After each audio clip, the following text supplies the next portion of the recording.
Vamos agora começar mais uma conversa magistral, né? Hoje com a doutora Paula Cabral, nutricionista, e que veio aqui falar para a gente sobre infertilidade feminina, né?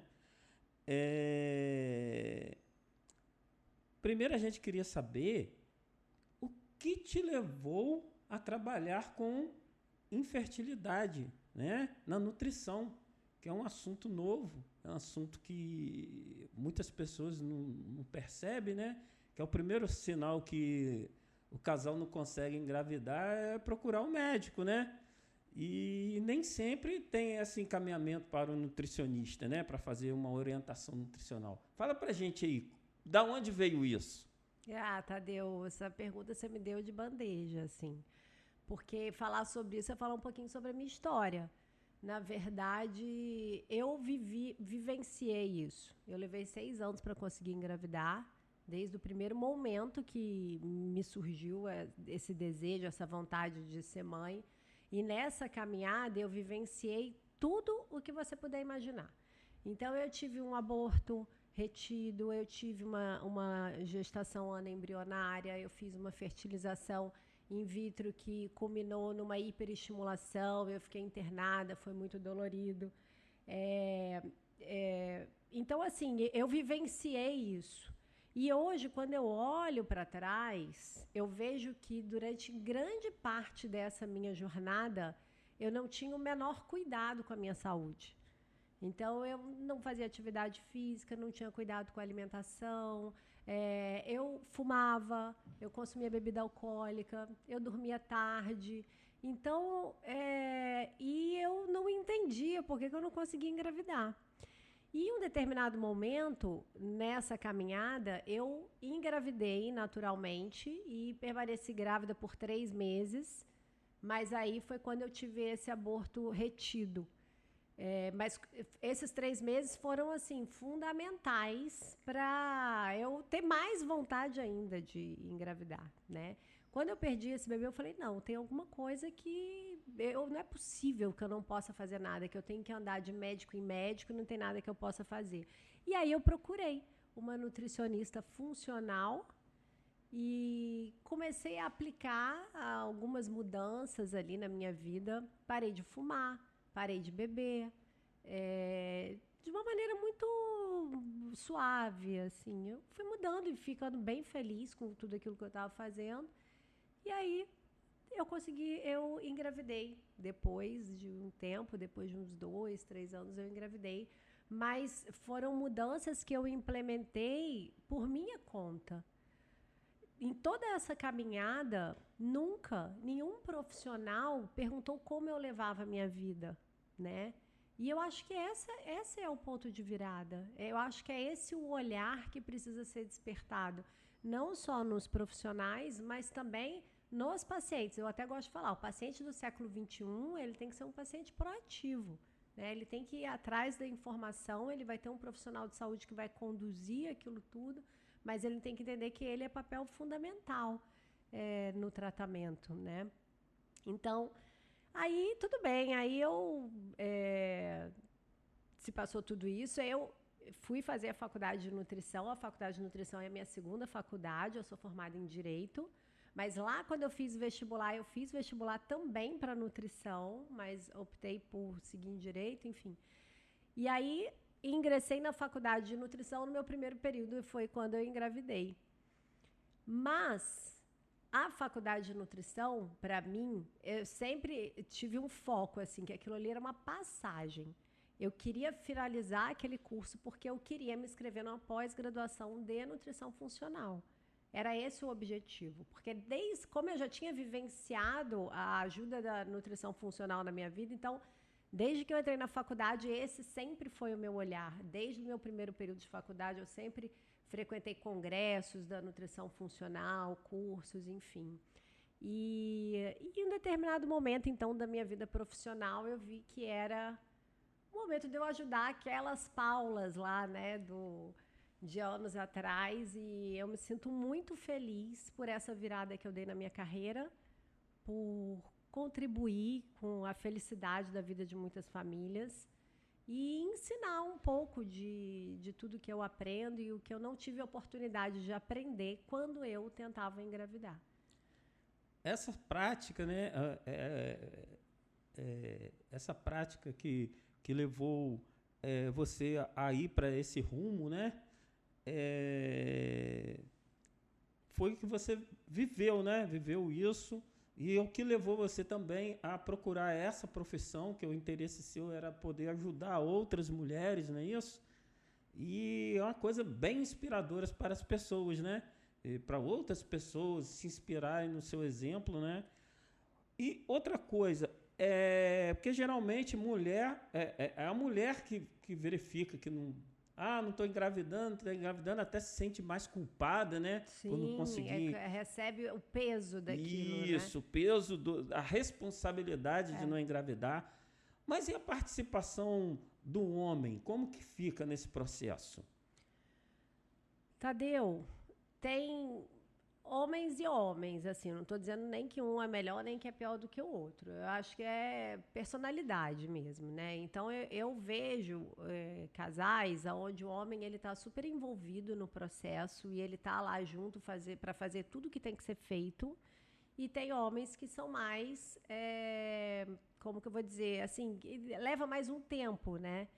Para alguns eu consigo fazer intervenções, né, trazer para o consultório, fazer educação nutricional. Outros eu consigo menos, porque às vezes eu consigo levar para o consultório, mas às vezes eu percebo que não, eu não consegui conectar, né? Não consegui trazer. Mas existe isso. Eu acho que isso é até cultural, né? A mulher, ela leva para si essa responsabilidade. Mas, na verdade, a produção de um ser humano depende de 50% do homem, 50% da mulher. Isso daí, me desculpe, pode vir feminista que for, que isso aí a gente não vai mudar, né? Não tem, isso é biologia.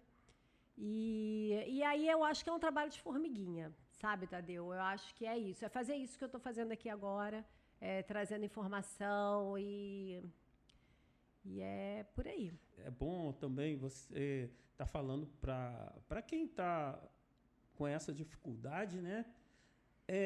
Porque as pessoas não fazem a relação da nutrição, né, com a fertilidade, né?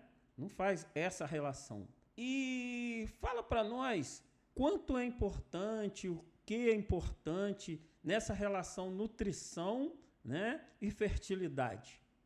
Tadeu, eu acho que é fundamental. Porque para a gente falar em fertilidade, para a gente falar em uma gravidez, a gente precisa minimamente de um ciclo menstrual funcionando, né? E mulheres que estão acima do peso, sedentárias, se alimentam mal, em geral, elas vão ter alteração aí nesse ciclo menstrual. E aí, com uma alteração do ciclo menstrual, ela automaticamente já tem dificuldade de ser fecundada, né? Então, eu acho assim que é surreal alguém imaginar que a nutrição não tem um papel relevante nisso. E aí, Tadeu, eu falo com dor, porque, infelizmente, existem profissionais que ainda não creem ou estudaram menos, ou ainda não se atentaram, né, para essa ligação básica que eu acho sobre a alimentação, fertilidade, principalmente em um casal que está com dificuldade em engravidar. Então, principalmente o sobrepeso, né, e a obesidade, né, que influencia tanto no ciclo menstrual, na parte hormonal, né? Porque a obesidade é uma doença metabólica, né? E aí é uma doença multifatorial, né, que precisa ser abordada ali com toda a atenção e todo o cuidado, mas ela é uma doença metabólica que vai alterar ciclos hormonais, rotas hormonais, tudo isso. Então, assim, gerenciamento de peso é o primeiro passo. Até porque o tecido gorduroso, os adipócitos, eles funcionam ali produzindo citocinas inflamatórias full time, né? Que a gente chama de de inflamação de baixo grau. E essa inflamação está produzindo radicais livres, está atacando o aparelho reprodutivo, enfim. Então, tem essa questão do desequilíbrio hormonal, aumento de prolactina, a síndrome do ovário policístico, tudo isso está associado com obesidade. Então, o que acontece? A mulher tem um período, né? Um período na vida de fertilidade, né? Que ela pode, né, engravidar. E, ao mesmo tempo, ela tem que correr contra o tempo, né? E, ao mesmo tempo, ela tem que retornar à vida saudável, né? Olha só, você também me deu outra entrada aqui maravilhosa, que é a gente falar sobre a idade. A idade da mulher é um fator imodificável. E assim, dos 20 aos 29 anos, a mulher está no pico da fertilidade dela. A partir dos 30 já tem um declínio, dos 35 um declínio significativamente maior, e a partir dos 40 anos também. E aí o que a gente tem hoje na sociedade moderna? Mulheres que estão atrás de entrar no mercado de trabalho. Eu acho ótimo que isso seja feito, mas essas mulheres elas precisam ser alertadas sobre a preservação da sua fertilidade, porque essas mulheres elas podem, por exemplo, congelar óvulos, né? E isso precisa ser dito, porque lá na frente, e aí é o que eu me deparo, né? Mulheres com 40, 41, 42 anos começam a querer aumentar a sua família, né? Enfim, ou ser mãe. E aí elas estão diante realmente de um problema que é mais trabalhoso. E junto a isso, Tadeu, eu vejo as mulheres, assim, elas têm uma crença de que, vamos dizer assim, ela pode comprar essa gravidez, né? Porque ela, tudo bem, eu vou agora eu estou me inserindo no mercado de trabalho, não quero pensar nisso agora e tal, depois eu vou procurar uma clínica e vou fazer um tratamento de fertilidade avançado, ok. Mas uma FIV não é significado de gravidez, né? Eu sou exemplo vivo disso e eu vivencio isso diariamente. Agora aqui, tem algum alimento ou grupos de alimento que pode ajudar quem está assistindo, né? Dar prioridade a quem está assistindo, algum grupo de alimento que ajuda a engravidar? Existe isso? Existe um conjunto. Eu gosto de falar de fertilidade como se fosse um quebra-cabeça. E cada pecinha vai formar aquela imagem linda, maravilhosa que está lá na cabeça desses casais, de uma família, né, com um filho, 2 filhos, ou o que seja. E esse alimento que você me pergunta, assim, eu até, as minhas pacientes dão risada, e as minhas alunas, eu falo assim, olha, é aquele alimento que dá trabalho, sabe? Aquele que descasca, que se você não fizer estraga, que você tem que ter um tempo para ir para a cozinha fazer, porque essa é a questão. Os alimentos industrializados, eles entraram para facilitar a vida da sociedade, né? Mas agora a gente tem uma sociedade que paga um alto preço. E um exemplo assim básico, Tadeu, às vezes as pessoas têm dificuldade de comer uma batata amassada, porque acha que é insosso, não tem, sem graça isso daqui. Mas por quê? Porque ela tem as suas papilas gustativas viciadas com hipersabores que são apresentados diariamente pela indústria alimentícia. Alimentos muito salgados, alimentos muito doces. E aí, quando você vai comer um vegetal cozido com azeite de oliva e um pouquinho de sal, a pessoa acha estranho aquilo, é sem graça, entendeu?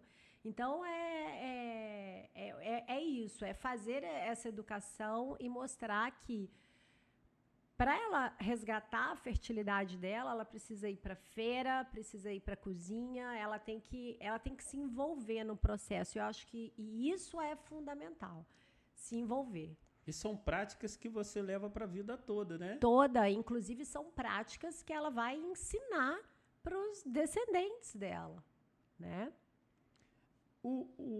Alimentos contaminados por agrotóxicos, né? Eles influenciam alguma coisa na hora da pessoa que está tentando engravidar? Bem, os fertilizantes, eles são disruptores endócrinos.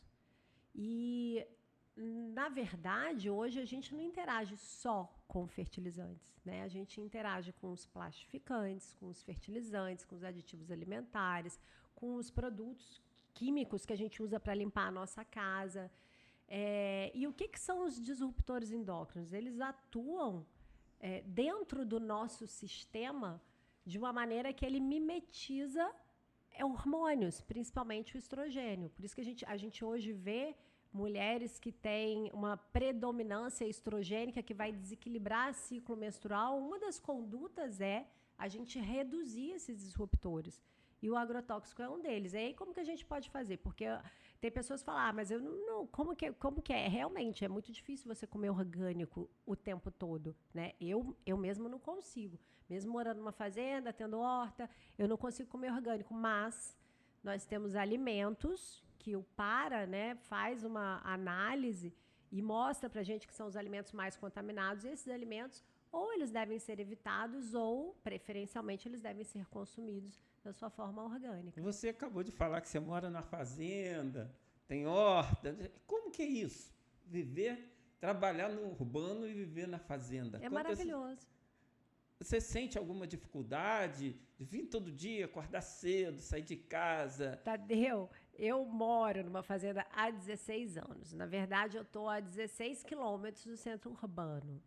E durante muito tempo eu tive vontade de morar na cidade. E aí, eu até falei sobre isso essa semana, a gente passou em 2020 por uma pandemia, e ali naquele momento eu me reconectei completamente com o meu estilo de vida e eu entendi o quanto eu era agraciada por Deus, por conseguir morar numa fazenda, ter contato com a natureza, né, educar, criar o meu filho ali. E aí eu entro no carro, 40 minutos eu estou na cidade, volto, eu tiro isso de letra hoje em dia. E eu não tenho a menor vontade de sair do lugar onde eu moro. Então, para engravidar bem, a gente tem que mudar o estilo de vida também, ou não é? Eu acho. E, deixa eu te falar uma outra coisa bem legal, que eu sei que não é o tema, mas a gente está aqui falando de infertilidade, né? Porém, Tadeu, adotar práticas para melhorar a saúde, práticas, né, mudar estilo de vida, são fundamentais não só para que esse casal consiga o seu bebê, mas também para que ele programe metabolicamente da melhor maneira a saúde desse ser humano. Porque a gente tem uma janela de oportunidade, que é chamado os 1000 dias de ouro. A gente tem uma janela de oportunidade aí de programar, de modular genes, de fazer epigenética nesse ser humano. Então, é isso também. Não é só para você conseguir engravidar. Porque é isso. Engravidar, tudo bem. Às vezes você engravida. Agora, você tem que levar essa gestação até o final, de uma maneira saudável. Você tem que parir essa criança da melhor maneira. E essa criança tem que ser saudável também, né? Inclusive, eu estava pensando aqui, inclusive os próprios recipientes que você guarda o alimento pode influenciar na qualidade do alimento, não é? Sim. Isso é verdade mesmo? Aí a gente voltou para os disruptores, Sim, né? E aí a gente pode falar sobre o bisfenol, o plástico. Vamos lá, o plástico. E aí, muito se estuda sobre o bisfenol, só que o bisfenol não é um único componente plástico. Por isso, a orientação de trocar, né, por vasilhames de vidro, né, ter a garrafinha de vidro ou de inox, enfim. Por quê? Por conta disso. Eu tenho um exemplo clássico, Tadeu. O pote Tupperwarezinho, que eu tenho certeza que você já viu, que guardou molho de tomate e ficou vermelho. A gente sabe que 2 elementos eles não ocupam o mesmo espaço ao mesmo tempo.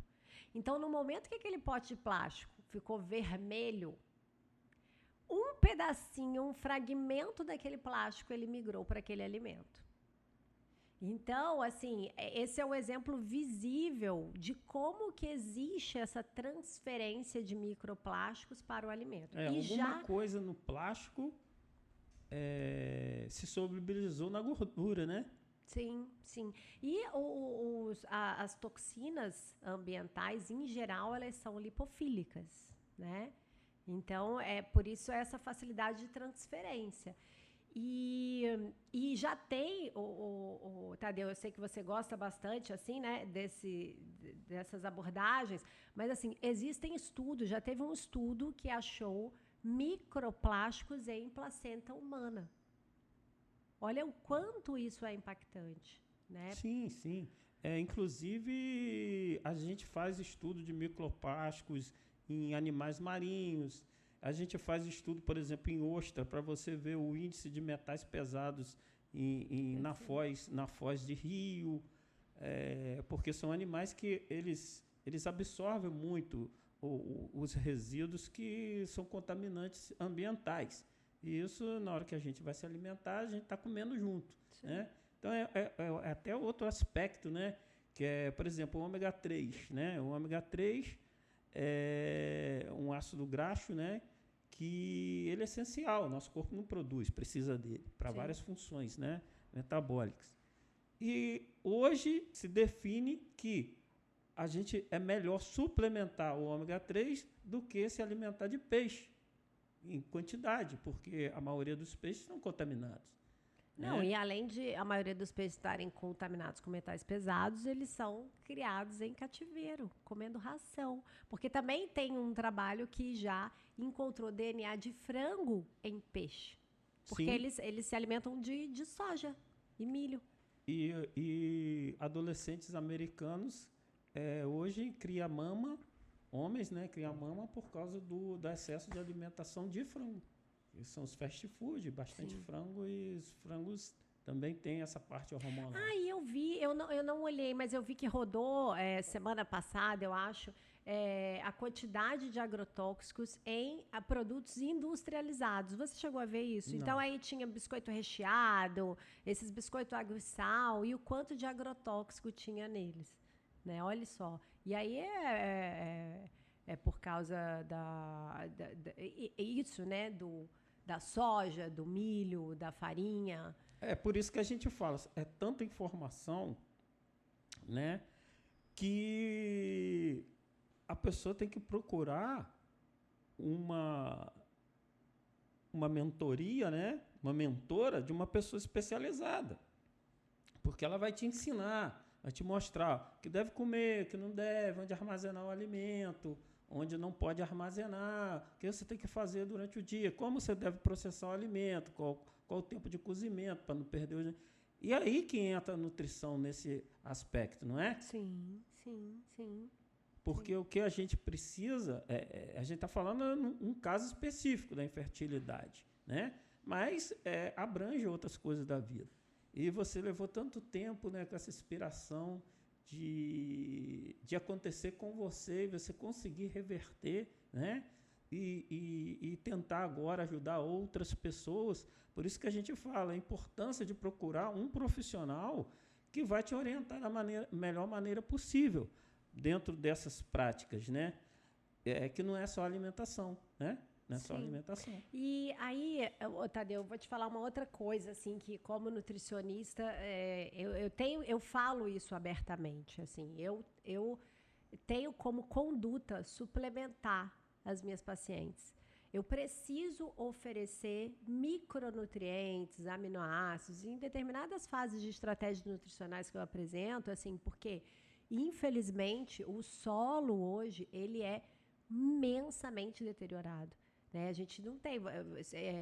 como conduta, eu faço dosagem de magnésio, muito difícil eu encontrar um homem ou uma mulher que esteja ali com magnésio adequado, por exemplo, com zinco adequado, com selênio adequado. Então, a suplementação também é uma estratégia para melhorar a fertilidade desses casais e é fundamental. E também para driblar maus hábitos. Porque, por exemplo, o cloroplasto, ele para fazer a clorofila, ele precisa do magnésio. Se não tiver magnésio, não faz o verde. Se o cara não come verde, não tem magnésio. Então, ele já tem um mau hábito de não comer o verde. Aí, você tem que comer alface. Não, eu odeio alface. Aí o que você tem que fazer? Suplementar ele. Não tem outro jeito. Mas, deixa eu te contar. Eu falo assim, quando o paciente, a aluna chega, eu falo assim, ou você vai me adorar, ou você vai me odiar. Por quê? eu decidi não botar panos quentes. Então, quando o paciente chega e fala, eu não gosto de alface, eu não como não sei o quê, eu falo, mas e aí eu não, é difícil te ajudar. Você precisa sair do lugar, né? Porque você precisa se esforçar para gostar. Isso é hábito, Tadeu. Isso é hábito. E aí é isso que eu estou te dizendo. Tem que comer o alface, tem que se alimentar bem e tem que suplementar. A gente tem que associar essas estratégias. Agora, a suplementação, ela não pode ser invertida. Porque também, se eu não melhoro o hábito, se eu não falo para o meu paciente, você precisa comer alface, fibra, comida de verdade, eu nunca consigo restaurar o intestino desse paciente. E aí eu suplemento também com uma capacidade absortiva muito baixa. Então, tudo é combinado, é redondo. E a pessoa tem que estar disposta. Agora você falou uma coisa assim, palavra-chave, comida de verdade. Não é? É comida de verdade. Eu falo que é a cozinha do céu. Isso. Porque a gente está... quer dizer, no mundo de hoje, você está acostumado a comer comida de mentira, né? Você está acostumado a comer comida processada, que é comida artificial. Artificial é de mentira, né? A comida de verdade que os nossos antepassados usaram por milhares e milhares de anos já está começando a desaparecer, né? Não é verdade isso? Começando pela qualidade, como eu estou falando aqui, né? Você vê sódio e potássio, você pega em exame, você colhe, não tem deficiência disso, né? E qual a mensagem que você pode mandar para essas pessoas que estão tentando engravidar? Qual a mensagem, assim, onde ela pode, tipo, pedir socorro ou qual é o start, tipo assim, quanto tempo que não consegue engravidar, que ela precisa já procurar um profissional? Tadeu, existe uma orientação universal que é o casal que leva 1 ano tendo relação sexual desprotegida e não alcançou uma gestação, ele precisa procurar um profissional. Mas hoje existe uma atualização dessa recomendação. E aí, de acordo com a idade dessa mulher, esse prazo ele é diminuído para 6 meses, 3 meses, 2 meses. E aí você me falou qual mensagem. A primeira mensagem que eu dou para um casal que está tentando engravidar é que ele vai engravidar. Eu acredito nisso de verdade, porque eu acho que o homem e a mulher, nós fomos projetados, nós fomos criados por Deus para isso. Agora, em determinado momento, alguma coisa está fora da casinha, está fora de ordem. E aí, para isso acontecer, ela precisa se movimentar. Não adianta ela ficar só sentada, chorando, olhando para o lado quem engravidou, quem conseguiu, e porque ela não conseguiu, ela tem que começar a fazer o que tem que ser feito. E aí essa mulher é o que eu estou falando. Lembra que eu falei, ou você vai me amar ou você vai me odiar? Essa mulher, ela não pode dizer, não quero comer alface, não gosto de alface. Não tem isso. A gente tem que fazer o que tem que ser feito para conseguir o que ela quer.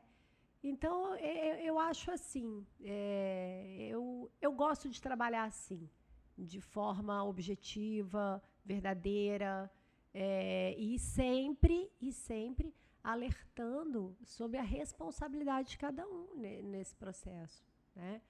Porque o médico, o nutricionista, ali ele está conduzindo. A grande responsabilidade é desse casal, né? De implementar as mudanças que, por um acaso, ele ainda não implementou. Agora, assim, é claro que existem mulheres que elas têm dificuldade para engravidar em decorrência de alguma patologia, né? Tem mulheres portadoras de endometriose, que aí elas realmente têm mais dificuldade, e, em geral, elas vão receber a indicação de uma fertilização in vitro, e também, ainda assim, elas podem ter mais dificuldade. Mas, assim, ainda essas mulheres, elas precisam associar um tratamento desse com o estilo de vida, né? Porque a endometriose, em especial, é uma doença inflamatória, estrogênio dependente, que precisa ser monitorada bem de pertinho ali pelos hábitos, né, dessa mulher. Tem mulheres que têm SOP e aí é bem mais fácil da gente contornar. E eu falo, é super fácil, mas só depende da mulher, né? Ela precisa fazer. Então, assim, é isso. Eu acho que tem que ter... E também, o que é muito importante é ter um profissional que entenda da dificuldade que esse casal está passando, né? Que seja... que olhe para essa mulher, para esse casal com atenção e com vontade realmente de ajudar, né, Tadeu? É uma realização familiar, né? Completa a família, o filho. Então, eu agradeço muito sua presença aqui, né? Para ajudar, né, essas pessoas que não estavam conseguindo enxergar a luz no fim do túnel, que agora já enxergam um vagalumezinho, né? Eu espero que sim. Agradeço o convite, foi um prazer enorme, sempre é muito bom conversar com você. E eu espero sim que tenha iluminado aí algumas mulheres, alguns casais. E as pessoas que tiverem dúvidas, né, ou quiserem fazer alguma pergunta, alguma informação, eles podem enviar para a gente, que a gente repassa, né, as perguntinhas ou informações ou algum contato, a gente repassa, né, porque o nosso objetivo aqui é ajudar as pessoas, né? É isso aí, ótimo, e eu vou ter imenso prazer em responder. Isso. Então, eu peço que as pessoas sigam a gente lá no Instagram, no Spotify e no Facebook, né? E vamos lá, continuar ajudando a nossa população a fazer filho, né? Botar mais gente nesse mundo. Fazer bebê saudável. Isso. Vamos povoar a terra. Isso aí. Um brinde. Um brinde, Tadeu. Obrigada.